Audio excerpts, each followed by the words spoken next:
is Philippine voter. There was a ballot that was rejected first. Live mula sa GMA Network Center, ito ang 24 Oras. Magandang gabi po, Luzon, Visayas at Mindanao. Namulabog ng pamamaril ang flag ceremony sa isang barangay sa Dasmariñas, Cavite. 4 ang nasawi kabilang ang suspect na dati umanong barangay tanod. 1 ang nasugatan. Paghihiganti ang isa sa nakikitang motibo sa krimen matapos umanong tanggalin sa trabaho ang suspect at i-hold ang kanyang sahod. Nakatutok si Mark Salazar. Viral ngayon sa social media ang video na ito ng flag raising sa barangay Salitran 3 sa Dasmariñas, Cavite. Sa gitna ng pagkanta ng pambansang awit, naaktuhan ang biglang pamamaril ng isang lalaki. Bigla na nga lang po itong suspect na dating barangay tanod ay namaril na kung saan po ay 3 po ang namatay. Kasama po dito si Kapitan, yung 2 barangay kagawad. At yung isa naman po ay nasa ospital po ngayon at nag-undergo po ng operation. Ito naman po ay yung SK secretary po.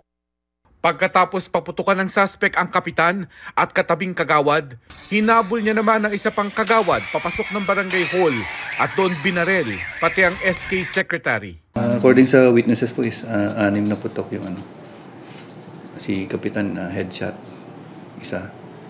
isang kagawad na katabi niya is isa.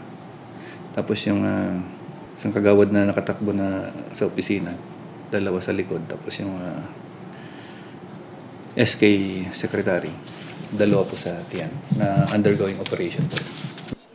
Pero ang barangay treasurer daw talaga ang hinahanap ng suspect. Ayun po yung sinasabi ng mga witnesses sa area na hinahanap yung after na nabaril yung sila kapitan sa yung kagawad. Hinahanap po niya yung tao. Nagsisigaw po siya nun. Saka pagkatapos nun, wala nang saka po siya umalis on foot. Pagkatapos ng massacre sa barangay hall, umuwi ang suspect sa bahay at doon nagbaril sa sarili. Iniimbestigahan pa rin po kung kanino po o sino po ang nagmamay-ari ng baril po na ginamit po ng suspect. Na-recover sa katawan ng suspect ang 2 magazine ng kalibre 45. Pero misteryong nawawala ang ginamit ng baril. Tanong sa investigasyon ngayon kung sino ang nagtago ng baril. Ang motibo naman ng suspect may anggulong paghihiganti niya ito matapos tanggalin bilang tanod ng barangay. Noong buwan po ng Pebrero ay nakasahod pa po ito. Napasok pa po ito sa trabaho despite po nung kanyang karamdaman na diabetes. Nito pong last na buwan, ito pong Mayo, na kukunin na po na yung sahod niya dun sa treasurer ay hindi po ibinigay at ang dahilan po ay nakahold na po yung kanyang sahod. Tinanggal na po siya sa pagtatano dahil nga po ineffective na po siya dahil hindi na nga po siya nakakapasok dahil sa kanyang karamdaman. Kinokumpirma pa ng pulisya ang lahat. Para sa GMA Integrated News, Mark Salazar, nakatutok 24 oras. Tumaas ang tensyon sa demolisyon sa isang barangay sa Maynila matapos harangin ng mga residente ang mga pulis. Umabot pa yan sa bombahan ng tubig, paghagis ng supot na may laman umanong gasolina at batuhan ng silya. Nakatutok si Maki Pulido. Bandang alas 11 ng umaga, binomba na ng tubig ang mga nakaharang sa gate ng compound na ito sa barangay 262 Manila. Pero nakakapit pa rin sa gate ang ilang mga residente para mapigilan ang demolisyon. Ang lalaking ito gumamit na ng plywood para masangga ang bumubugang tubig. Nang agawin ng pulis ang plywood at paalisin siya sa tapat ng gate, muling tumaas ang tensyon. Fire extinguisher naman ang binuga ng mga residente sa anti-riot police na nasa tapat ng gate. Sino nakakabis ng gas dyan? Sa isang punto, nangamoy gas matapos ihagis ang isang supot sa mga pulis. Hinagisan din ang mga pulis ng silya at water container.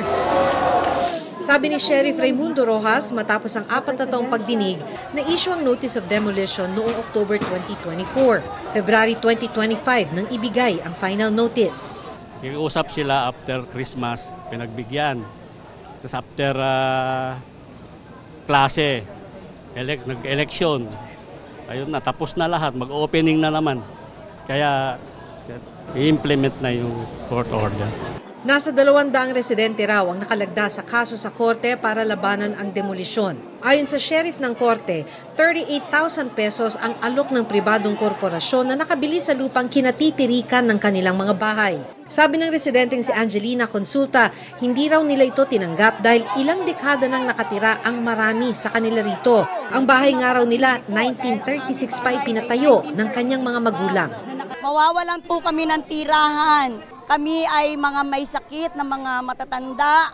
Yung aming mga anak, wala ring trabaho. Gayon din ang aming mga apo, napakaliit pa. Mag-aalauna ng hapon, unti-unting humupa ang tensyon ng umalis na mga pulis at mga truck ng Bureau of Fire Protection. Ayon kay Kagawad Joey Malyari ng Barangay 262, may inaasahan na kasing temporary restraining order mula sa korte. Para sa GMA Integrated News, Maki Pulido, nakatutok, 24 oras. Gawing moderno at iwas baha. Yan daw ang plano sa lampas 8 bilyong pisong EDSA rebuilding na magsisimula sa June 13. At para hindi maipit sa trapiko, may mga ipatutupad sa EDSA gaya ng odd-even scheme. Nakatutok si Joseph Moro.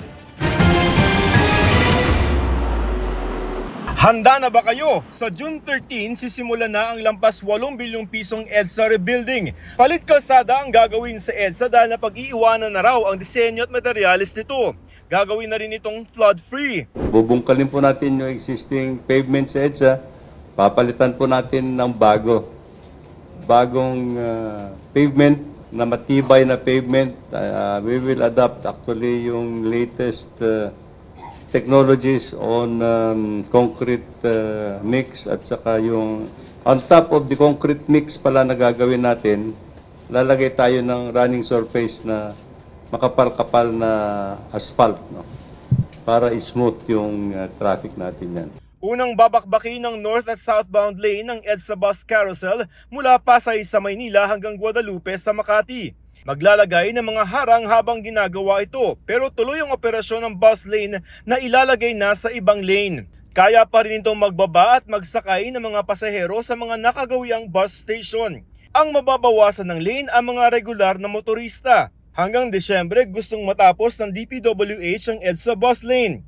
Kapag natapos na po yung inner lane, ibabalik na po ulit ang busway dun sa inner lane at susunod naman yung outer lane. Pero hindi muna gagalawin ng mga EDSA overpass at underpass. Magkakaroon muna ng 2 linggong paghahanda ng mga makinarya at materyales sa EDSA. Magkakos na yan ng traffic kasi may movement na dyan ng equipment, yung pag-adjust ng barriers at paglalagay ng barriers, meron ng obstruction yan.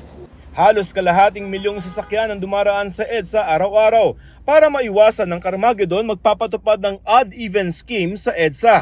Simula June 16, magkakaroon ng 1 linggo na dry run ang MMDA para doon sa odd-even scheme na ipatutupad dito lamang sa EDSA habang nire-rebuild ito. Bukod pa ito doon sa meron tayo na number coding scheme. At ang sabi ng MMDA, NCAP na ang gagamitin nila na panghuli. Makasanayan muna. Or sisitahin namin pero hindi po kami mag-i-issue ng ticket. Sa June 23, sisimulan ang paninikit.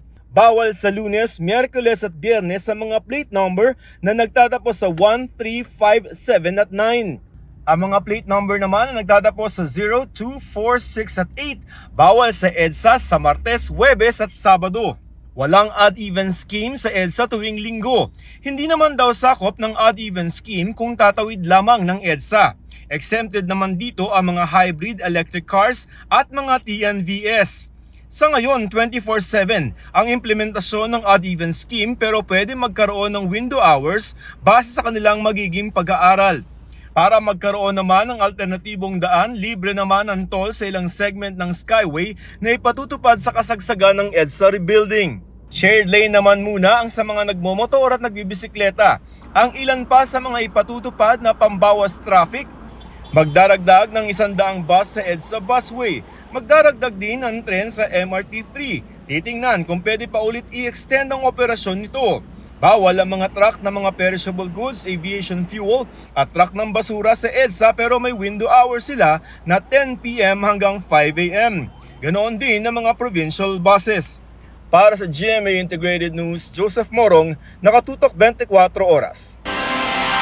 Patuloy ang pagpapalakas ng depensa ng Pilipinas sa West Philippine Sea sa pamamagitan ng mga pagsasanay kasama ang iba't ibang bansa.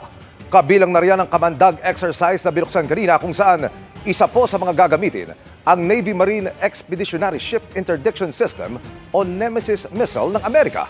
Nakatutok si Chino Gaston. Sa mga darating na buwan, hindi lang Amerika, Japan at Australia ang magsasagawa ng Freedom of Navigation Patrol sa South China Sea. Ayon sa Philippine Navy, darating din ang mga miyembro ng North Atlantic Treaty Organization o NATO, samahan ng mga bansa sa Europa at North America na nabuo pagkatapos ng World War II. Pangungunahan ang Operation High Mast ng isang British aircraft carrier na layong ipakita ang kahandaan ng alyansa na suportahan ang mga kaalyadong bansa sa rehiyon kagaya ng Pilipinas. Sa ngayon, regular na nagpapatrolya kasama ng Pilipinas sa dagat at himpapawid ng Philippine Exclusive Economic Zone ang mga barkong pandigma at mga military aircraft ng US, Japan, Australia at UK. Bahagi rin ng pagpapatibay ng pagdepensa sa Pilipinas ang Kamandag 0925 na formal nang binuksan kanina. Mahigit 4,000 US at Philippine Marines ang sasabak sa military exercises sa North Luzon at Palawan. Gagamitin rin sa pagsasanay ang US Navy Marine Expeditionary Ship Interdiction System o Nemesis na sandata laban sa mga warship. We'll be using the Nemesis also to again be able to learn, no, and sustain what we did in the past Balikatan. There will be simulations, and at the same time there will be a live fire during the counter landing exercise. And I would argue that it truly enhances the archipelagic coastal defense concept for the Philippine Armed Forces and really moving forward in modernization. The ARDB, Amphibious Rapid Deployment Brigade, we participated the boat training from the sea to the beach, and then medical training with the U.S. Marine Corps. Kasama rin sa exercise ang mahigit 100 Marines ng Japanese Self-Defense Force, mga sundalo ng South Korea at United Kingdom. Para sa GMA Integrated News, Chino Gaston, nakatutok 24 oras. Ginaganap ngayon ang kauna-unahang sea concert sa West Philippine Sea na hindi lang dinaluhan ng mga Pinoy musician kundi pati ng mga foreign music artist. At nakatutok doon live si Bam Alegre. Bam! Vicky, kasalukuyang sinasagawa itong concert sa ating likuran. Nasa gitna tayo ng karagatan, bahagi ng West Philippine Sea na malapit sa El Nido, Palawan. Isa itong civil mission na pagkatapos ito ay maglalayag bukas papunta ng Pag-asa Island. Ang pribadong training ship na MV Kapitan Felix Oca ang entablado para sa kauna-unahang Sea Concert for Peace and Solidarity sa West Philippine Sea. Bahagi ito ng civilian mission ng Atin Ito Coalition. Kabilang sa mga artist na tutugtog sina Ebe Dancel at Noel Cabangon. There are many ways kasi to assert our ownership. But I'm when it comes to music, parang doon lang ako may contribution. Alam naman po natin na ang music ay it's an expression, peaceful expression. It's a peaceful expression to convey our message of peace to the rest of the world. Malapit sa El Nido Port ang unang concert ngayong araw. Matapos nito, maglalayag ang MV Kapitan Felix Oca malapit sa Pag-asa Island para magsagawa ng isa pang sea concert doon sa Miyerkules kasama ang mga mangingisda. Kasali rin sa mission ang iba't ibang kinatawan mula sa Asia bilang mensahe na dapat nagtutulungan ng magkakapitbahay ng mga bansa, tulad ng isang artist mula Indonesia. Peace exists the moment souls understand each other. Peace can be sustained so long we never stop trying to understand each other. At isang mangingisda mula naman sa Malaysia. That's why we are here. I am here today so that to send a message to any government or any whatsoever that fishermen should have been disturbed to fish in their waters. Bagaman isa itong civilian mission ayon sa Philippine Coast Guard, kailangan daw nilang pangalagaan ang mga mamamayan nito. Kaya ipinadala raw nila ang dalawang pinakamalalaking barko nila, ang BRP Melchora Aquino at BRP Malapascua para magsilbing escort ng atin ito coalition. I don't think na yung figure that we have for the presence of the Chinese Coast Guard within the vicinity of Pag-asa will not be that relevant pa. No? We would like to believe na the moment that the Atinito convoy come closer to Pag-asa, that will only be the time na magkakaroon talaga tayo ng estimation kung how many vessels across different maritime forces ng China Coast Guard will be deployed. Ikatlong mission na ito ng atin ito coalition sa West Philippine Sea. Sa naunang dalawang resupply mission nila, nakaranas sila ng panggigipit mula sa mga barko ng China. Pinaghandaan daw ito ng koalisyon at titiyakin daw nilang ang kaligtasan ng mga sakay nito ang maging prioridad. Isang pagtaguyod daw sa ating karapatan ang makapagsagawa ng mapayapang concert sa ating exclusive economic zone. We invited the different claimant countries dito sa ating mga contested waters dito sa area kasi nga gusto nating ipakita na meron mang contestation doon sa iba't ibang teritoryo at karagatan dito sa area. Sa dulo, dapat may commitment pa rin tayo sa kapayapaan. At yung imbitasyon na yon ay Bigay sa mga t-shirt, mga visual materials ng ating ito coalition, may bandila ng China doon sa mga participating na mga bansa. Nagbigay rin kasi sila ng imbitasyon sa embassy ng China pero hindi sila nakatanggap ng anumang reply. Live mula rito sa El Nido, Palawan. Para sa GMA Integrated News, ako si Bam Alegre. Nakatutok, 24 oras. Maraming salamat sa iyo, Bam Alegre. Pabibilisin sa 3 minuto ng pambansang pulisya ang kanilang pagresponde laban sa krimen. Isa yan sa mga inilatag na hakbang ng PNP para sa pinaigting na police visibility sa Metro Manila. Kasunod ng utos ng Pangulo. Nakatutok si June Veneracion. Mahigit 21,000 na pulis ang idineploy para sa pinalakas na police visibility operation sa Metro Manila. Ito ay bilang tugon sa utos si Pangulong Bongbong Marcos na dapat maramdaman ng publiko na ligtas sila kahit pa sabihing bumaba ang crime rate. May disconnect kasi ang crime statistics versus what people feel. Ang importante dyan, people feel safe. That's the only metric that matters. We will add 10,500 coming from the mobile forces. Ito po ay i-deploy natin sa mga piling lugar, kagaya ng kalsada, yung may high density na mga lugar. Magpapatupad daw sa Metro Manila ng 3-minute response time laban sa kriminalidad. Patakarang umiiral na sa Quezon City. Magiging bahagi raw ito ng sukatan ng performance ng mga ground commander. Magkakaroon na rin ng Unified 911 na patatakbuhin ng Department of Interior and Local Government. Ito raw ang ipapalit sa iba't ibang emergency hotline ng mga lokal na pamahalaan. Once we implement the 911 system, then I think after the implementation, within 3 months after, mararamdaman ng buong Pilipinas yan. Ang mga pagbabago ay nangyayari sa harap ng napipintong pagre-retiro ni PNP Chief Romel Francisco Marbil. February 6 pa dapat nagretiro si Marbil pero in-extend ng Pangulo ang kanyang termino ng 4 na buwan. Sabi noon ng Pangulo, merong very strong argument para panatilihin sa pwesto si Marbil, lalo't kasagsagan noon ng kampanya. Magtatapos ang term extension ni Marbil sa June 7. Sabi ni Rimulya, nakausap niya na ang Pangulo sa kung sino ang susunod na PNP chief. Meron na siyang napili, pero hintayin na lang natin na siya mag-announce. What do you make of the choice? Excellent choice. Very qualified, very dynamic, good track record. Just follow the reform, tuloy-tuloy po, and just improve it. Mas maganda po ang Philippine National Police. You can see a better Philippine National Police. Para sa GMA Integrated News, June Veneracion, Nakatutok, 24 Oras. Planong magsampa ni outgoing Senator Bong Revilla ng kasong cyber libel laban sa mga vlogger at personalidad na nagpakalat ng disinformation, bagay na nagpatalo umano sa kanya sa eleksyon. Nakatutok si Mav Gonzales.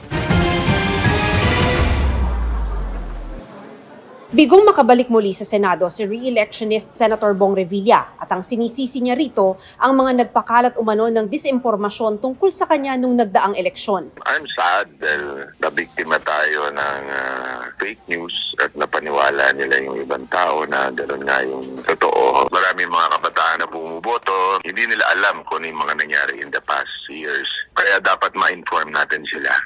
Isa sa tinukoy niyang fake news tungkol sa kanyang plunder case noon sa Sandigan Bayan kung saan siya naakwit. May kumalat daw na peking dokumentong nagsasabing kailangan niyang ibalik ang 124 million pesos sa National Treasury. Sa mga social media post, nakalagay na hindi pa rin niya umano isosoli ang pera, bagay na hindi naman daw sinabi ng senador. Matatanda ang noong 2018, inakwit ng Sandigan Bayan si Revilla pero hinatulan namang guilty sina Janet Lim Napoles at ang aide ni Revilla na si Richard Cambe kaugnay ng pork barrel scam. Pero hindi malinaw kung sino ang dapat magsauli ng halagang 124 million pesos. Ang giit ng kampo ni Revilla, dahil acquitted siya, wala rin siyang pananagutang sibil. Kaya balak daw ng senador na magsampa ng kasong cyber libel laban sa vloggers at iba pang personalidad sa social media at websites. Makikipagtulungan daw sila sa NBI dahil pseudonyms lang ang gamit ng ibang account. Sa akin palagay, yes, orchestrated ito. Kung anong kulay, ayoko nang alamin. Siguro that's part of politics. Kasama yan sa labanan ng eleksyon. Pero ang hindi lang maganda dito, yung fake news. Kailangan muna matrace natin mabuti. Mahirap kasi mag-speculate. Ayokong magbintang. Nilinaw ng kampo ng senador na hindi raw ito gawa ng mga Duterte. Pero may binitawang pahaging ang kanyang abogado kung bakit malamang hinila pa ba si Revilla na minsay nag-rank 2 pa sa senatorial surveys. Hindi man binabanggit kung sino yung dapat na botohin, pero when you try to pull down somebody, meron siguradong aangat because sila ngayon yung maboboto. Para sa GMA Integrated News, Mav Gonzales, Nakatutok, 24 Oras. Walang kawala ang isa sa mga suspect sa pagpatay sa Pasig. Matapos niyang magtago sa Pampanga, ang biktima, mismong kapitbahay ng suspect na napagsuspetsahan umanong nagsusumbong sa mga pulis. Narito ang eksklusibo kong pagtutok. Pasok kayo sa loob. Pulis kami ha, pulis kami. Tayo. Sa ganitong paraan, dinakip ng mga pulis ang wanted sa kasong frustrated murder na si alias Baba sa Porac, Pampanga. Ayon sa Pasig Police, si alias Baba kasama ang isa pa ang itinuturong bumaril sa kanilang kapitbahay sa Pasig nitong Enero na umano'y napagsuspetsa kanilang nagsusumbong sa mga pulis. Ito po ay drug-related dahil ayon po sa kanyang biktima, pinapahuli niya po itong suspect na itong si nahulingan natin na may warrant at saka yung kasama pa niya. Kaya ang ginawa ng dalawa ng suspect na to, binaril ngayon itong biktima natin na nagpapahuli sa kanila. Dagdag ng pulisya, umalis ang suspect matapos ang krimen at nagtago. Ayon sa aming intelligence information, nandun siya sa kanyang mga relatives sa Pampanga. At itong warrant po niya ay kalalabas lang po nitong March. At yung pangyayari po ng kanyang pamamaril ay nangyari lang po ito noong January. March, nababa na siya ng warrant. And from then, minomonitor na namin yung kanyang galaw. Patuloy naming sinusubok na makuna ng panig ang dinakip na ngayon nasa BJMP Detention Facility na. Para sa GMA Integrated News, Emil Sumangil, Nakatutok, 24 Oras.